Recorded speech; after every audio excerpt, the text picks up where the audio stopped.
মৃত্যুদণ্ডপ্রাপ্ত একজন আসামি প্রতিবেশী দেশে বসে রাজনৈতিক কর্মকাণ্ড পরিচালনা করছেন, এটা অনেক বড় নির্মমতা বলেছেন সরকার দলীয় হুইপ মিয়া নুরুদ্দিন আহমেদ অপু। এটিএন বাংলার জনপ্রিয় আলোচনা অনুষ্ঠান ইস্পাহানি মির্জাপুর শুভরাত্রিতে এ মন্তব্য করেন তিনি। আর কোনোভাবেই যাতে ফ্যাসিস্ট ঘিরে আসার পরিস্থিতি তৈরি না হয় সে বিষয়ে সতর্ক থাকার আহ্বান জানান অনুষ্ঠানের সঞ্চালক এটিএন বাংলার বার্তা বিভাগের পরিচালক হাসান আহমেদ চৌধুরী কিরণ।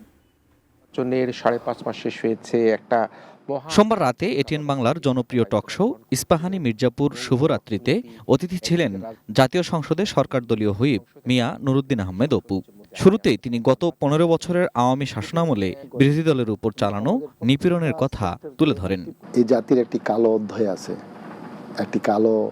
এক প্রশ্নের জবাবে তিনি বলেন, শেখ হাসিনার ফিরে আসার ঘোষণা রাজনৈতিক স্ট্যান্ডবাজি ছাড়া কিছুই নয়।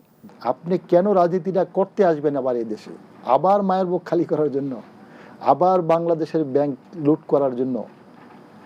লজ্জার চরম শিখরে, মানে সর্বশেষ অবস্থায় যখন দাঁড়াবেন তখন মানুষ এইভাবে চিন্তা করবে।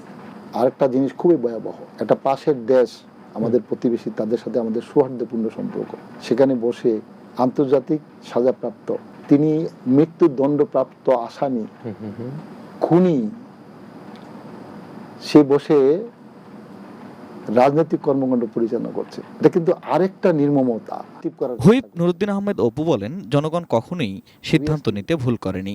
প্রধানমন্ত্রী তারেক রহমানের উপর জনগণ যে আস্থা রেখেছে সেটি রক্ষা করে দেশ পুনর্গঠনই এখন বিএনপির মূল উদ্দেশ্য।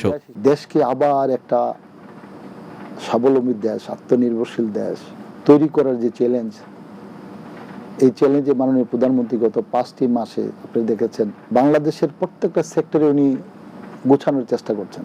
মানুষের প্রত্যাশা এত বেশি, কারণ হচ্ছে গত 17 বছর মানুষ এগুলা খুঁজছিল কিন্তু মানুষ খুঁজে পায়নি।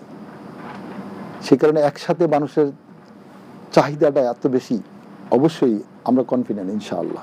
অনুষ্ঠানের সঞ্চালক এটিএন বাংলার পরিচালক বার্তা হাসান আহমেদ চৌধুরী কিরণ আশা করেন আবারও ফ্যাসিবাদের জন্ম হয় এমন রাজনীতি যেন এদেশে আর ফিরে না আসে। যে রাজনীতিতে মত থাকবে, দ্বিমত থাকবে, পাল্টাপাল্টি বক্তব্য থাকবে, যুক্তি থাকবে, পাল্টা যুক্তি থাকবে, কিন্তু কোনোভাবেই এই যুক্তি বা পাল্টা যুক্তি করতে গিয়ে আমরা যে জুলাই আন্দোলনের যে স্পিড, জুলাই অভ্যুত্থানের যে স্পিড, সেই স্পিডে যাতে আমরা না বের হয়ে আসি, আমরা ফেসিবাদের উত্থানকে যাতে আমরা প্রশ্রয় না দিই। এবং সে কারণে আমরা মনে করি যে আজকে যারা সরকারে রয়েছে, যারা বিরোধী দলের রয়েছে, যারা তরুণদের দল রয়েছে, সকলের ঐক্যবদ্ধ প্রচেষ্টার মাধ্যমে মাননীয় প্রধানমন্ত্রী জনাব তারেক রহমানকে সহ আমরা এই দেশকে এগিয়ে নিয়ে যাওয়ার যে প্রত্যয়, সে প্রত্যয় ব্যক্ত করতে চাই। সংসদের মাননীয় ফেরদৌস রহমান, এটিএন নিউজ, ঢাকা। দারুণভাবে